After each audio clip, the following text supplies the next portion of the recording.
Good afternoon, all. My name's Lorraine Copes, and I am the host for today's webinar, which is Becoming Your Own Boss in the Pub Sector. I'll start by just sharing a bit about me and who I am, and then I'm going to hand over to the wonderful panel to share their career journeys and who they are with you. And so my name is Lorraine Copes, and I am the founder of a social enterprise within the hospitality industry with a mission to accelerate race equity. And today really marks the beginning of a journey that we're about to embark upon, partnering with Greene King partners on how we advance change within an industry that has typically been very heavily male and very heavily white. And so today I am joined with three panelists from the Greene King Pub Partners network and community. And we're going to explore today what it is to become a pub, your own boss within the pub sector, and just really explore and understand a bit more about their journeys. What I would encourage is for you to pop any questions that you might have in the chat. And for the final 10 minutes, we'll give you the opportunity to ask any questions that you might have. But without further ado, I'm going to hand over to the panel and ask them to each individually introduce themselves, their length of experience within the industry and career background. And could we start with you, Sophia? Hi. I have a long career in hospitality, but the other side of the table, so specifically working in tech hospitality. And much as people may call me mad, I took on my own venue during the pandemic. So I've actually only had my own venue for 2 years. So previously focused on things like restaurant bookings, table bookings, takeaway, etc. But certainly never been this side of the table until I had my own Greene King venue, which has been a huge learning curve for me. I can imagine. Thank you. Joshua? First of all, thank you very much for the invitation, and whoever is listening, hello. It's an honor to be on your panel, and such a dynamic personality you have. So thank you, Lorraine, for inviting us. And if our little story can pursue someone to do something like what we three of us done, that will be the result. So I'm by trade, by qualification, I'm a doctor of medicine, and I came to this country 22 years ago. Then became a banker because I didn't have money to do the PLAB, which is conversion course if you're outside Commonwealth and European Union. So I did a lot of odd jobs, became banker. From banking, one of my clients, which I used to deal with, offered me to come and join his team in hospitality. I had no experience. It was on 31st of May 2010. And in 2014, I decided that I want to do something for myself. No one wanted to give me anything.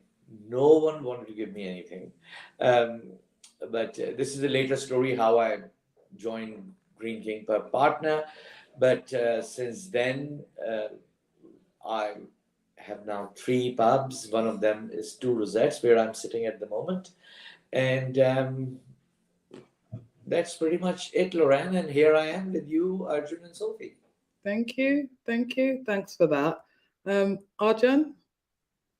Hi all, I'm Arjun. Obviously, thank you to Sophie and Joshua coming in, and obviously Lorraine inviting me as well. I've actually got probably the least experience here, maybe about a year and a half now. I've been running my sole venue for a year. I'm at the Eldon at the minute. I'm upstairs, and I currently run another venue as well, a Heineken one called the Pack Horse, which is just next door, and I have been running that for the last 5 months as well within my first year. So it's been an absolutely crazy one.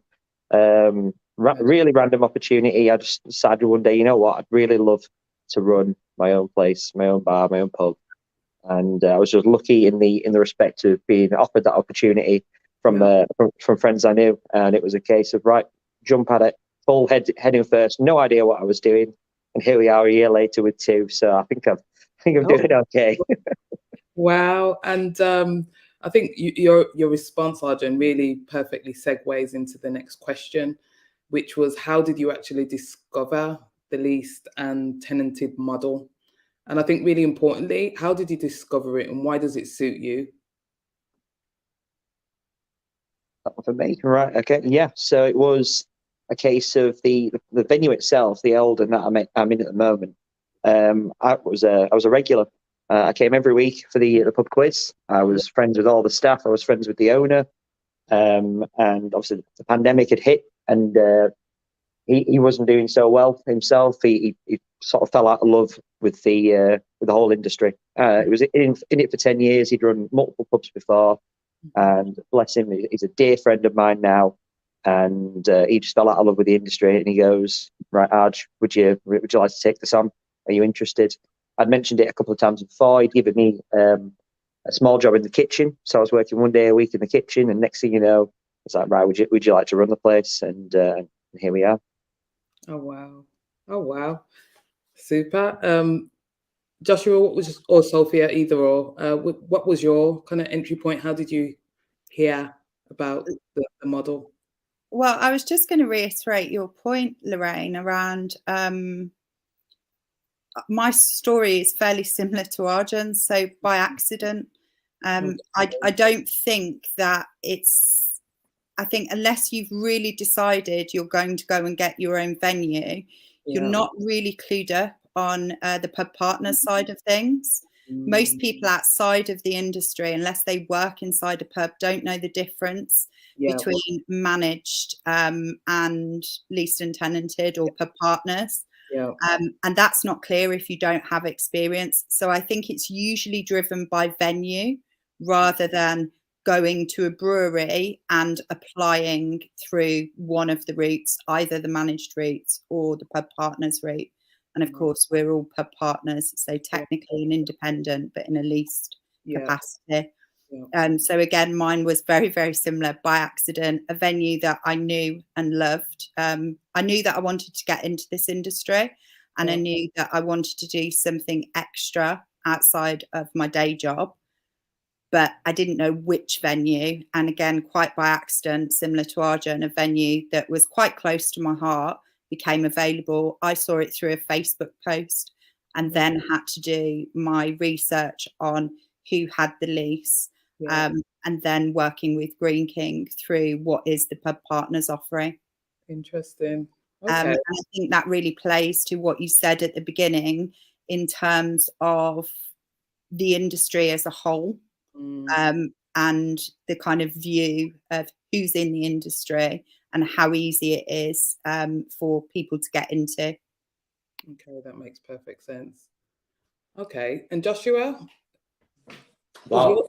Accident or stories, beautiful stories. A customer becoming landlord, a lady doing her research and getting it. My journey is, even though our destination is same, all three of us, but my journey was a little bit different. So I was general manager of a Michelin star restaurant. Then it used to be the Lawn Bistro. I worked with, had the pleasure to work with Oli Cuyo, the famous celebrity chef. And when I start looking for doing something in hospitality, I realized I don't have any money to do it. I have no money, so I start looking for the franchisers because I had some connection in coffee franchises before. I know how it works. So I start looking and I stumble on Master's franchise. And when I start looking, I still remember a banner came up, Greene King franchise certified by BII something and something. And I thought that's interesting. And when I compared to Greene King was coming out far better, Lorraine, than other things were available. That's how I stumbled upon Greene King's then local hero concept, and first meeting held between me and then they're in charge of the pub partners, local hero Alex Dawson, who unfortunately left now. So that's how I come across Greene King, just a banner on the internet, and I just clicked, and really, that's how it happened. So was it just a general ad? I'm just keen to understand because obviously, you know, I think it's fair to say for all three of you, it wasn't, you know, really apparently clear as a direct communication link that these opportunities were available. It was via obviously the communities that you're within or an internet link. This, in my case, and Arjun and Sophie will tell themselves, but in my case, it was Mr. Google. Okay. I have a joke soon that before ladies will gonna marry or say yes to a man, when he will bend his knee and ask, "Will you marry me?" I think they will ask Google. So Mr. Google did a lot of good things for all of us, and especially in my case, when I put the thing pub franchise. So Yeah. there are a lot of things came up, and there was a thing, Greene King. There was a banner on there which you click and you go in, and somehow Greene King's. I still have to tell you this that Greene King's that social marketing was far appealing. Mm, Glad that I went with that yeah. than any other. And I, of course, I've thoroughly investigated Marston's Yeah. and Green King very thoroughly, and I found the investment which Green King provides for the new operators, the financial support is there. Yeah. I mean, King is a university. Mm, Um, uh, I mean, I always say when I meet Mike, who is the boss of the bosses and has in charge of 400 pubs, or Sim Baker, who's my mentor, guide, and everything, which is BDM, but now more sort of a friend because I'm doing things outside Green King now. But I always say I'm a Green King product. I'm a Green King student. so Green King made me who I am today because they taught me the business. So this is my 5 pence over that. So then, considering what all of you have said about your kind of entry point or how you were able to discover the kind of leased and tenanted model, do you believe there are barriers to entry for people who you know have the kind of ethnic backgrounds that you all do? Or do you believe? Yeah. So let answer that question as opposed to me kind of segueing it with another. Do you believe there are barriers to entry dependent on your background? I think you could be easily dissuaded Yeah. from all of the interactions and the contact that you have. So simple things like going to the cash and carry is predominantly male, males serving in there, males shopping in there. And I know it's an array of different industries that shop in there. When I did the licensee exam, again, predominantly white males. Yeah. When I'm talking to licensing, predominantly white males. Yeah. When I'm looking at the list of account managers across not just Greene King, but most pubs or pub groups, predominantly white males. When you're dealing with property, predominantly white males. So I don't think there's necessarily a barrier due to ethnic backgrounds, but I think you could be easily dissuaded by feeling that you're underrepresented. Sure. Sure. That makes sense. Do you guys have any thoughts on that at all? Yeah, so it's slightly similar, and obviously same along the same sort of lines of being sort of dissuaded on. When I was first looking for jobs 7 years ago, just turned 17, started to look for jobs. First thing my mum said to me was, "You're not going to work in a bar, Raj. You're not going to do it. You're not going to work in a bar. Get yourself a retail job. Get yourself a job in in a shop, in wherever. Do that. Don't work in a bar at all." Obviously, ridiculously proud of me now. I've got my degree, done that. Now run 2 pubs, absolutely over the moon now. But my initial trying to get a job for me, whereas all my friends had bar jobs, all my friends in sixth form in university all had bar jobs. It was a commonplace. I was the only one that was missing in that little roster. Obviously, my parents were, well, especially my mum was saying, no, don't bother going down this route.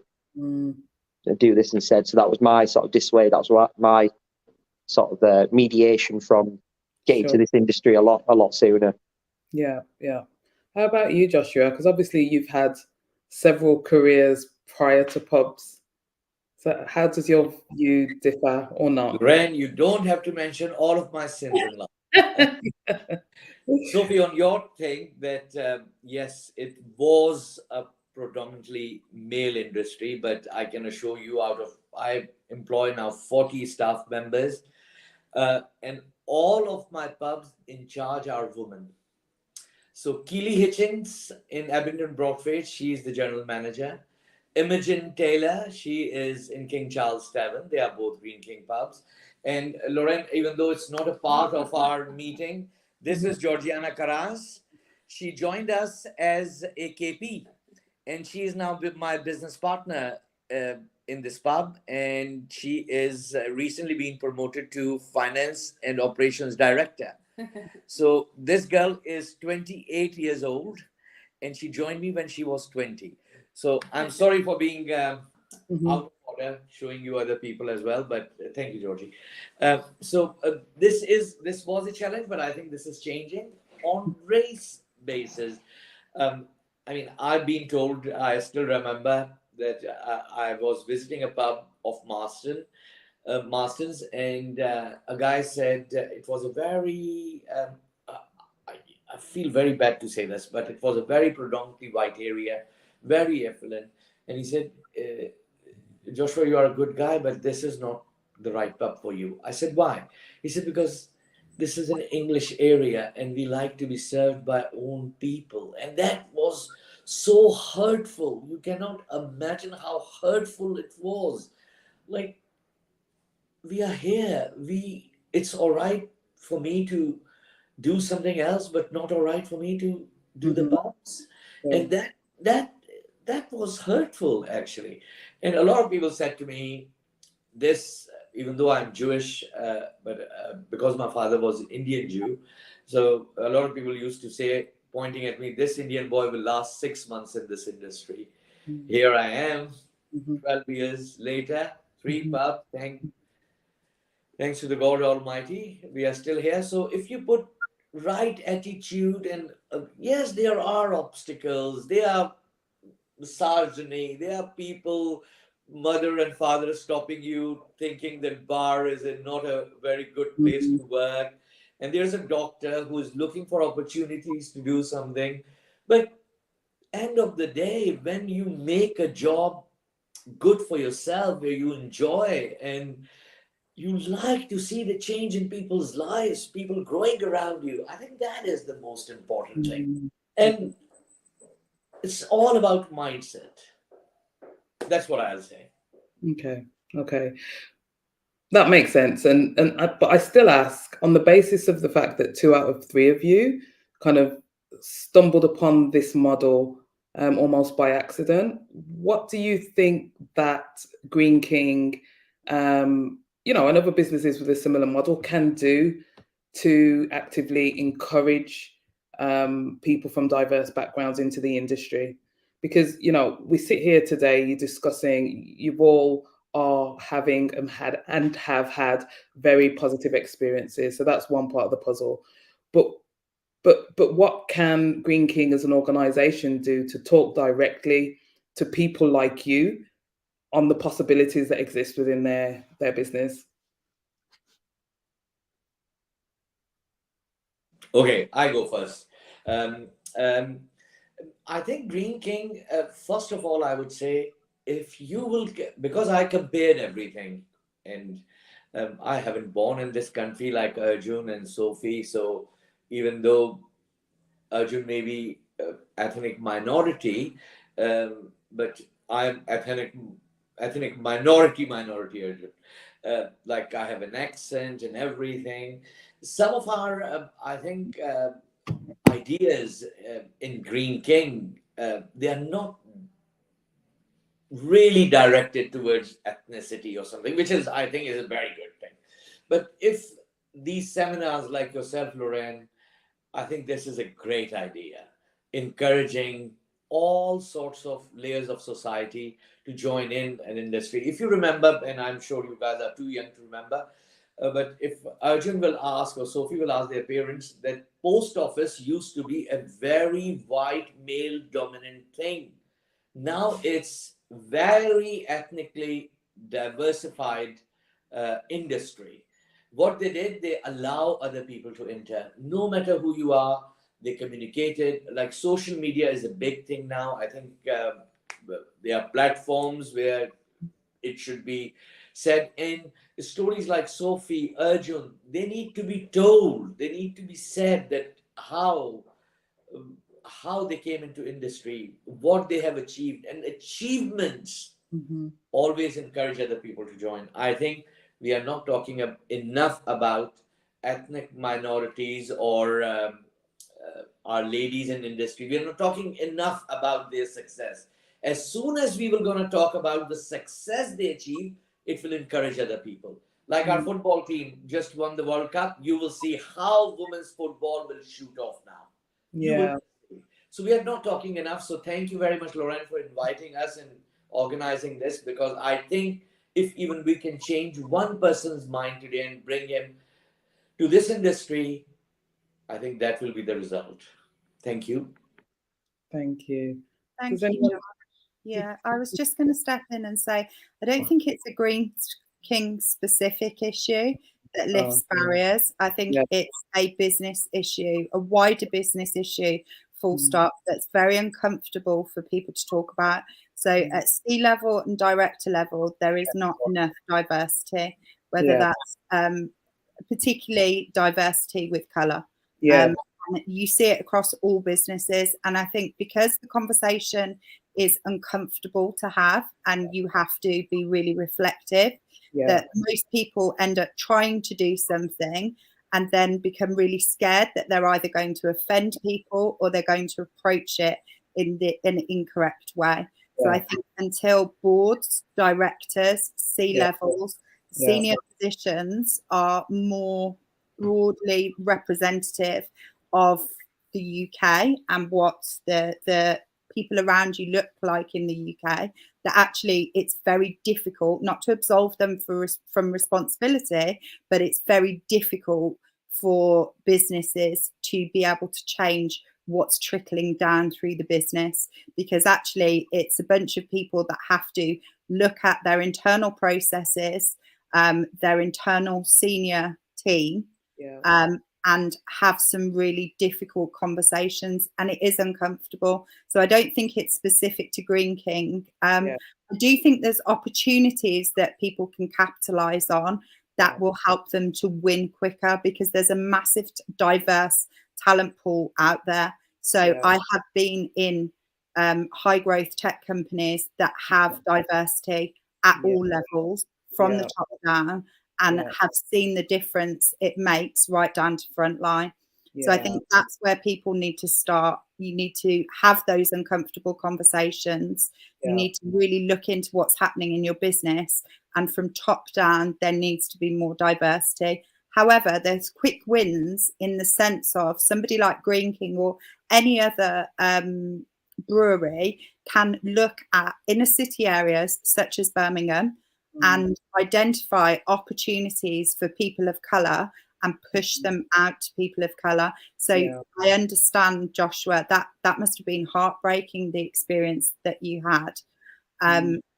But I would understand if there are certain pubs in certain areas where it would actually benefit for somebody of your background to be running that pub. I don't think companies, any breweries actually, will understand culturally what a certain venue in a certain location needs, and then how to capitalise on that opportunity by offering it to a certain circle of people. So I think it's two-pronged, two-sided for me. There's two things. There's the quick wins, and then there's the really, really long-term conversations, reflective, uncomfortable meetings that need to happen, because let's not forget, all of the kind of lack of diversity comes from, it, particularly in the UK, and I'm talking UK specific, comes from white old UK scholars in the 1600s, and those kind of beliefs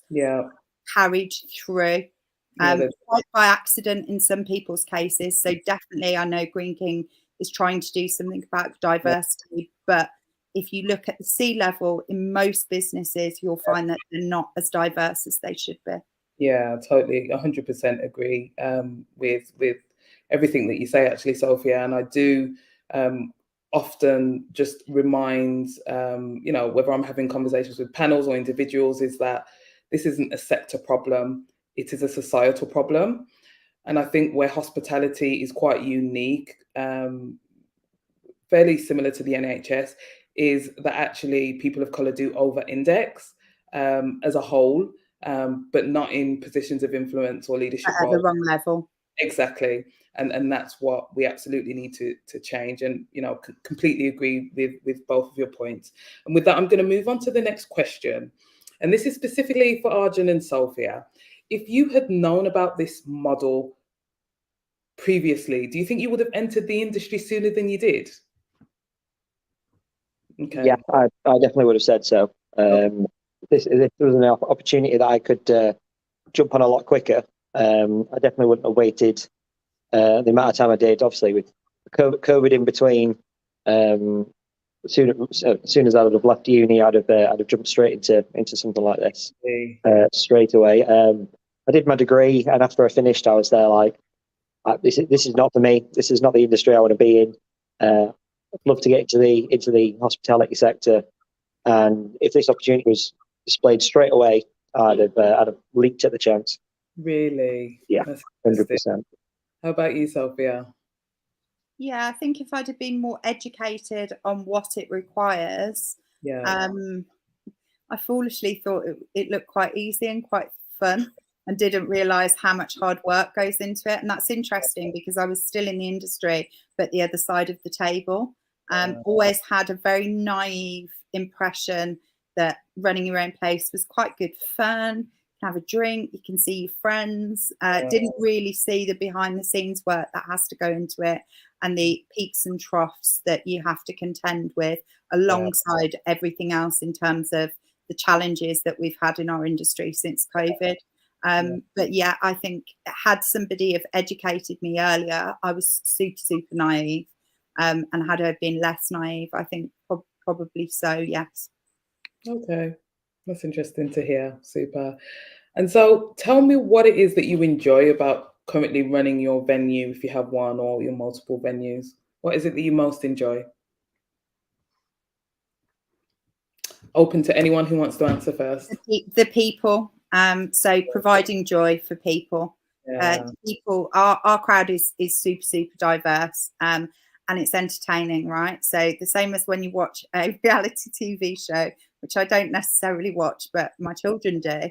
You get to see people, you get to bring them joy, you get to make sure that they have a good time, you can take care of them, you're responsible for them from a legal perspective in terms of how much alcohol they drink, but also that they create good memories within your venue. Even the things that go wrong, you can kind of have a laugh about afterwards. So the entertainment side of it and the people side of it is the big thing for us at our venue. Nice. How about you, Joshua? Obviously, you've got multiple. For me, yes, I like Sophie. I used to enjoy when I opened my first pub, King Charles Tavern. I used to enjoy this the most, interaction, and this is the reason I left the fine dining, which I'm back again into, and gone towards this public house side. But for me now, over the years, something changed, and I like to. I see that development. A waiter is started from waiter, become bar manager, floor manager, and that development, that courses they do, and then they get their own pub or they go somewhere else, maybe become. No one is bound to me, but even though my staff turnover is very low, but this growth, making a difference in people's lives, became a very satisfying thing. When you see a school girl started at 15, or a girl started as a KP, became in 8 years a director, that is what makes me very happy. And for me, making difference in people's lives, I think this is the most important thing. Yes, I like the party atmosphere, I like interaction with customers, but the most important development of my people, when I see them developed and achieving, that is monumental. Brilliant. Thank you for that. Arjun, last but not least, thoughts. What is it about what you're currently doing that you most enjoy? I'd say a lot has already been said. I definitely fully agree with both everything that Sophia and Joshua have said. The people and the development of your teams. I definitely have to say that the sheer friendship I've built with my team, as well as my regulars that I see every day, is unparamount. We can chat about absolutely anything. They can now come to me about their own personal problems, let alone work problems. And I absolutely adore that fact that I have that relationship with them.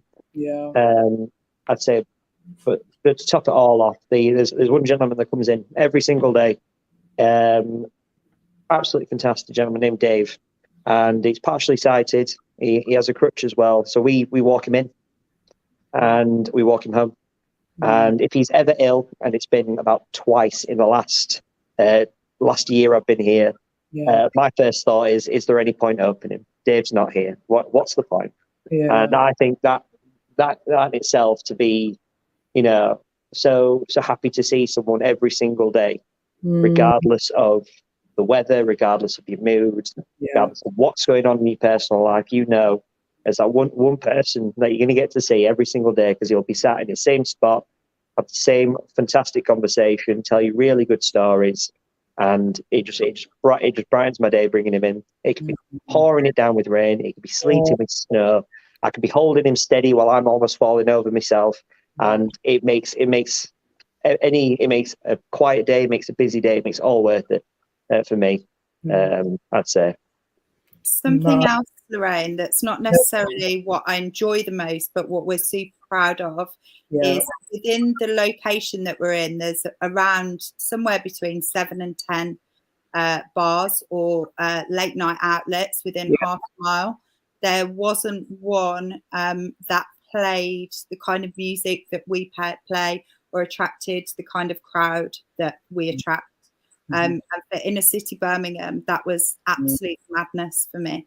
And have that many locations within half a mile that don't, for example, play R&B, don't play reggae music, don't play garage, don't play all of the things that appeal to our customer base. And so, although it's not necessarily one of the, I know the questions were about what do you enjoy, but that's one of the things that we're most proud of, that we've brought that to that space. Nice. I mean, Sophia, obviously, once we're offline, we'll touch base, because I'll definitely come and pop in when I'm next at home, for sure. Sounds like my kind of place. So moving on. So tell me about some of the challenges. You've talked really fondly about the journey. I think it's a really wonderful thing that people are the common thread of what you really most enjoy. But tell me, you alluded to it earlier, Sophia, that, it's not easy. It's pretty tough.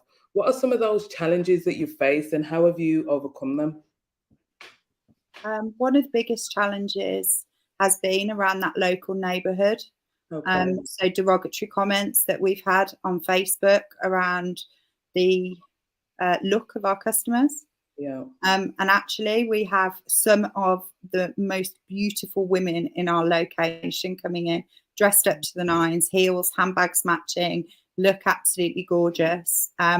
When we started to have day parties, so when day events were becoming more popular for us, it seemed that the people in the local neighbourhood, and not our direct neighbours actually, because the shop next door, the chip shop, anyone that would benefit from our customers actually has really stuck up for us. But the residential neighbourhood didn't want that kind of clientele in their neighbourhood in the daytime. And that was really upsetting for me, because we were receiving comments on Facebook like, look at the state of their customers. there's a queue outside. It'll be putting people off coming to this area. I don't understand how having a thriving business in the middle of the daytime with a bunch of beautiful women and fairly good looking guys would put anybody off going to a certain area. That really struck a chord with me, really upset me. And I kind of almost got embroiled in the whole Facebook arguments with people. And I've had to not make sure that I don't. And actually just do the opposite, which was rally support from local businesses. So local taxi firm, Select and Save, who are next door to us, the chip shop, absolutely adore our customers. They said they're higher spenders, they're more polite, they come in their droves when we have, you know, big events on, and actually it's really benefiting the local economy. And the small percentage of people that tend to be quite loud on social media, I've tried to ignore, but then we've had things like noise complaints. The bar's been there for about 20 years, so it hasn't changed. Sound system hasn't changed. The level we play it at hasn't changed. Clientele's changed. And so it's things like that that I guess really touch your heart and upset you. Yeah, I can imagine. I can imagine. How about yourselves, Arjun and Josh? What is it that you find really challenging, if anything at all? Thank you, Josh. Thank you, Lorraine. I'd say so. The pubs I run, the two of them, they're both on the Otley Run. A really long pub crawl in Leeds, and it is absolutely crazy every single Saturday. And I expected some sort of comment. I definitely did. I didn't walk into here blind to the fact I was going to have someone that, you know, wanted to say something, you know, wrong in all the senses. And it was within the first 4 weeks, and I was quite surprised. Honestly, if anything, I'm quite surprised it took that long. We have a lot of drunk stag do's come through. There were 12. Well, this is the 12th pub, so there were 12 pints by this point. And I had to throw out a gentleman that decided to get completely naked and then call me all the racial slurs under the sun. And this gentleman was 6'6". I'm 5'10", and he was built like a rugby player, and I am quite slim. So this was quite a fun interaction that I had to have while he was starkers, and I was trying to make him leave the building while getting all the racial slurs thrown at me in the face, and that was absolutely lovely. It hasn't deterred me. I'm here, you know, a year later, and it's absolutely fine. But it's the worst part I'd say is the knowing that that's going to happen. The expectation that I know at some point someone's going to say those words, and that's what I've got to, you know, walk downstairs to. It's going to happen at some point.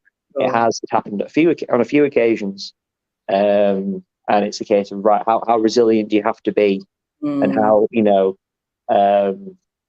morally wrong that other people have to be to continue having that conversation. Yeah, understood. Joshua, do you have anything to add at all? Just a couple of things. Noise. Yeah, these complaints you will get, Sophie, because people buy houses next to the pub, which is established 18th century, and they think they bought house yesterday and why it's noisy. So this is a general thing. I just cannot understand those people. A business has its pluses and minuses, and our business has a minus of noise. But don't buy a house next to pub and then complain. Second, Arjun, you're not the only one. I've been punched, I've been kicked, been told, go to Curryland, and in all of my pubs, I had this problem. All 4 of them, I had a problem with racial abuse. I got abused, you cannot imagine. But, you know, the most is whoever is listening to this, and if you are from ethnic minority or you are a woman, just remember one thing. They want you to be out and you want to stay in. You have to be stronger than them. You have to prove them that no matter what they throw at you, you will deal with it. Another thing, on a positive note, is that people complain about the noise or crowd is coming or this is happening. This shows one thing, even though it hurts us, and as I said, I've been beaten up. Luckily, my glasses were off. The guy punched me.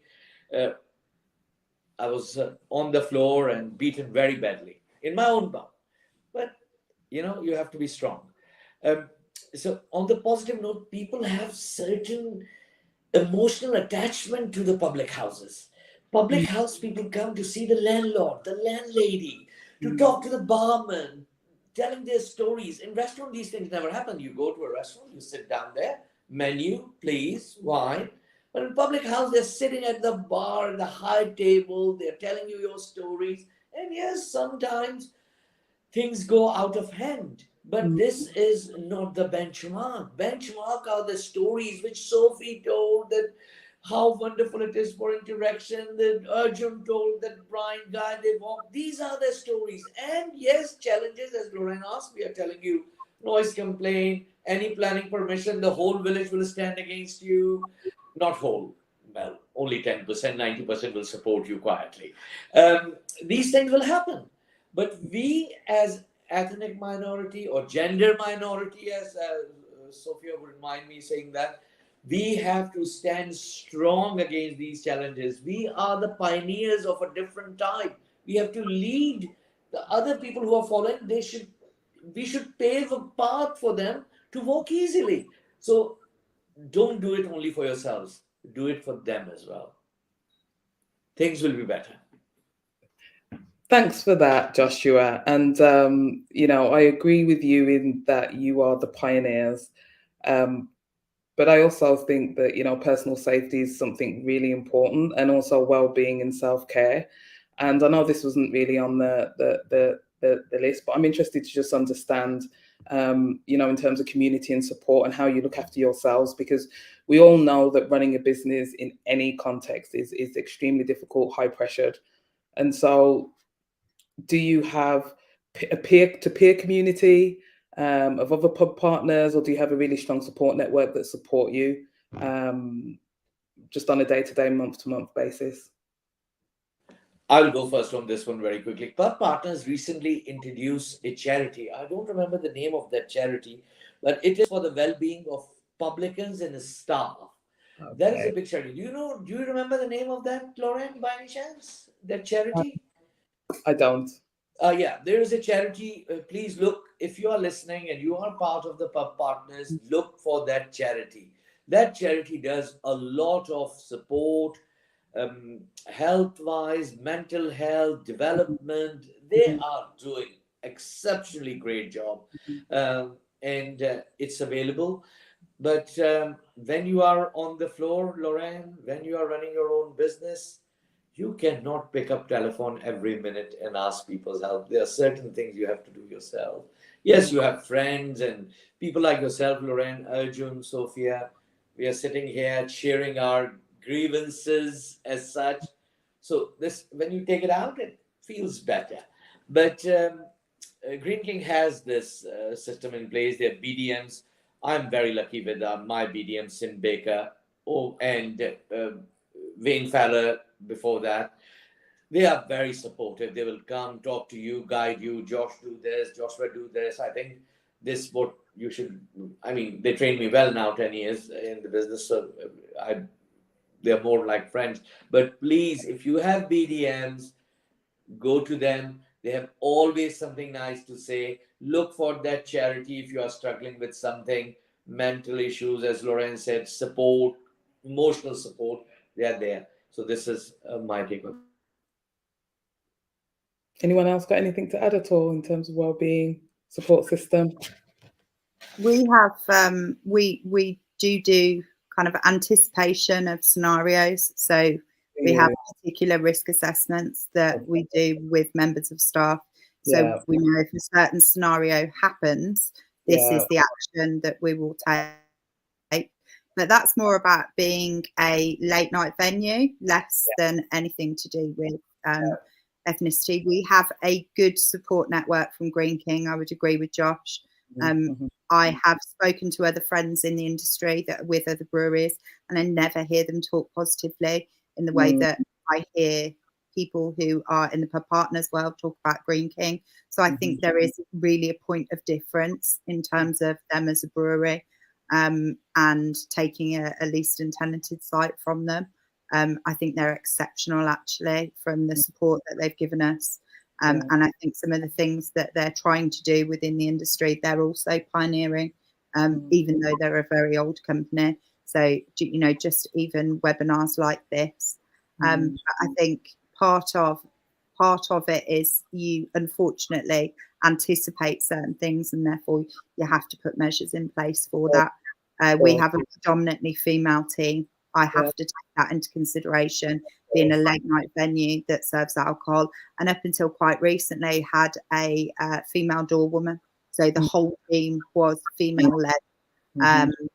And so that, of course, throws out extra risks. So I think you have to anticipate those risks. And unfortunately, to Arjun's point, you also have to anticipate some of the things that might come up that are negative around your colour.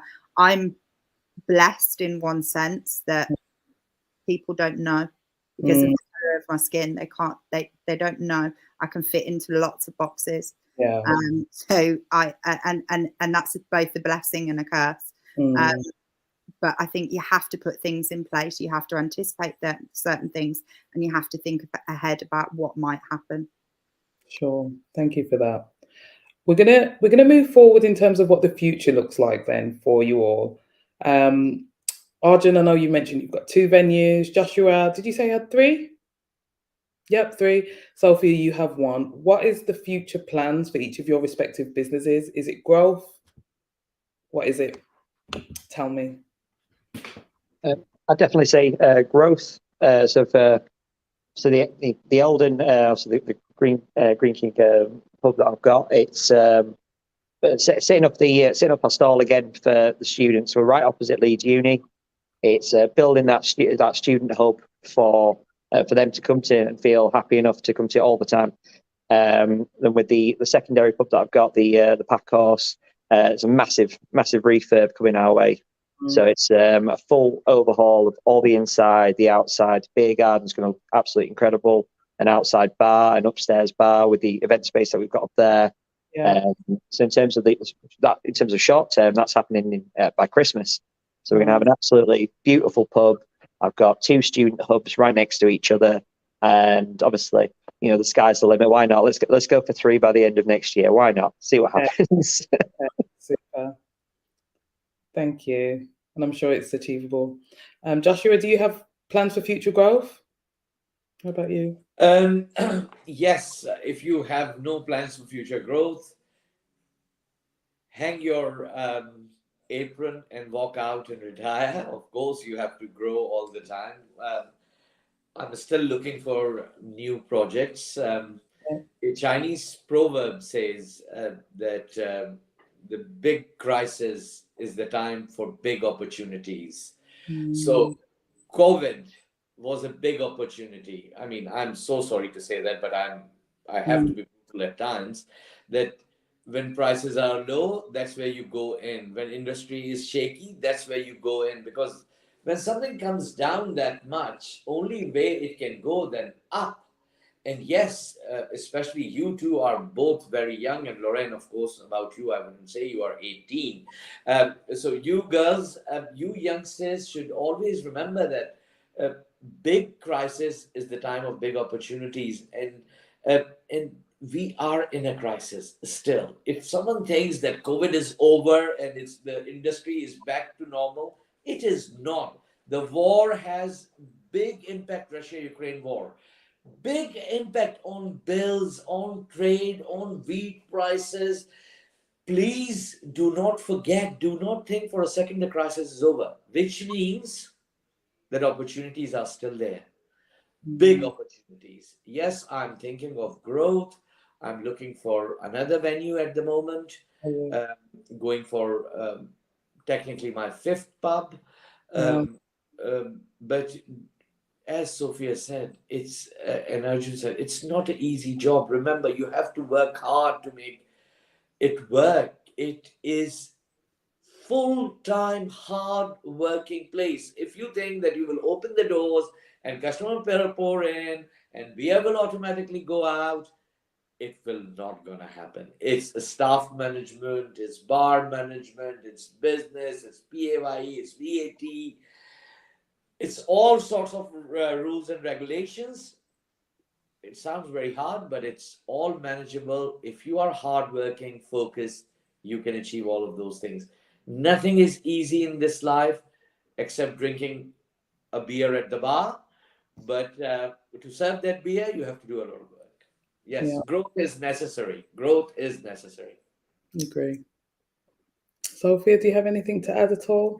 What's the plan? No, I just agree with what the guys have said. So we're trying to pivot right now to have a bit of a wider offering, which we hope will appeal to more people. So in terms of our drinks packages, with the cost of living crisis, we're looking to see how we can do really deep cut deals that are meaningful for people so that they can come out and have a good night, but still do it on a budget. So it works for them and works for us. That's kind of where our growth opportunities are at the moment. And then kind of personal growth, which I know Josh talked about, is more making sure that if I do take another venue, that it's bringing that type of venue to another area that should have a diverse venue in it. So both sides, but survival is also really important at the moment, given that the costs of everything have gone up. Right. And actually that's not reflected in terms of what you charge the customers. Yeah. Super. Brilliant. So, I mean, we do have a few questions in the chat, but before we move to that, I just want to ask if there's anything that you want to leave the audience with, any final thoughts, anything that we've not covered today, anything that you just want to personally add. Is there anything at all? Just if anybody is thinking about getting into the industry, I think to have three people sit here and tell you how great Greene King are as a brewery. And I've worked across a few levels. So with property, with the guys who deliver the training session, with my BDM, Asa Charlton, who's absolutely amazing, will give me advice, will listen to my concerns. I think they're one of the best companies to get in with in terms of what I've heard. So if you're unsure and you need that extra push, please take this webinar as the extra push, because they are amazing. Thank you. I would say, of course, Sophie and Arjun, I think they work only with Greene King. I work with other breweries as well. And I have to grant Sophia this, that Greene King is, I don't have to blow their trumpet, trust me. I'm just being a fair person, and fair is what fair does, that they are one of the best. If you think that Greene King is absolutely perfect, like a gold line with platinum edges, it's not that. Every company has their problems. Every pub has their problems. Both of you know how hard it is to run a pub. And you know, Lauren, how hard it is to deal with people like us when you are running a webinar. There are pluses, there are difficulties, but in the end, it matters how you deal with them. Like my two pubs, which I have with Greene King Pub Partners, had a rent on them. During COVID, that rent was piled up. Greene King gave me a big leeway to pay it off, which almost then there and thereabouts, I almost paid everything off. But now when I renew the contract, they suggested me, Joshua, do not have a set rent. Let's do it this way, that we will have a percentage rent. So if pub is open, you pay a rent. If pub is not open, you pay no rent. So that these type of agreements in the future, you should even renegotiate it. If you are a publican listening to me, Greene King is doing this because they are interested in the industry. They are interested in the publicans. They are interested to keep good publicans in. They are not like some, I will not gonna mention name and shame, some companies come in, bankrupt you, go you out next. No. Greene King wants to develop you. Greene King wants to have a relationship with you. And they have their problems, but as Sophia said, one of the best, and they deal with it. Thank you. Any final thoughts for you at all, Arjun? Yeah, I'll probably keep it short and sweet. I got into this because if you love what you do, you never work a day in your life, and there's no point in not taking a risk when you could have that as an opportunity. Yeah. And that's all I've got to say. I love what I do. You know, I'm stressed. I can work 70, 80, 90 hours a week, and I will still wake up every day and be like, holy moly, I bloody made it. And that's it. Oh, good for you. What a lovely way to finish. So before we close off, I think we've got about 4 minutes remaining. So I'm going to just pop up a couple of questions that have come through in the chat box for you to answer. And this one's directed specifically to you, Sophia. When you were talking about the complaints, do you think that people expect you to back down because you're a woman, a lady? Most definitely. Yeah. But I think people that know me know that I won't. One thing that I think's really helped with the complaints is having a different attitude. So I've invited the residents in to come and experience the venue. They've politely declined. I've offered for it to be used as a space for neighbourhood meetings. Again, they've politely declined. I think they expected to be met with animosity. Yeah. And actually, I think because of my approach to those complaints, it helped them potentially not to escalate, although they don't ever seem to go away. They seem to be reoccurring. But yeah, I think probably expected me to be more of a pushover than I was. Okay. Thank you for that. The next question that we have is from Chris Thorogood, which is directed at anybody really. It says, do you feel a content piece around how you have built resilience when faced with some horrible experiences would be a positive message to send to potential publicans from outside of the industry?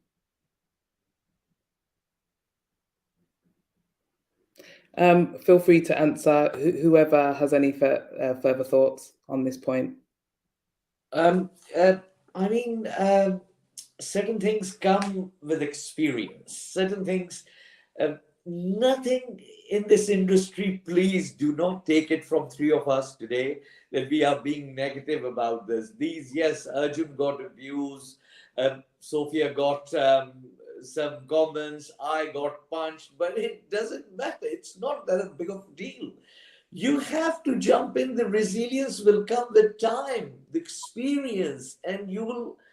Some of the things sound very horrible, but in day-to-day operations, these are normal things, and you have to be positive, and you have to think that how you will resolve it. Do not be those people, as Einstein said, stay away from negative people. They have problem for every solution. Be the person who has solution for every problem, and that is the resilience which is here.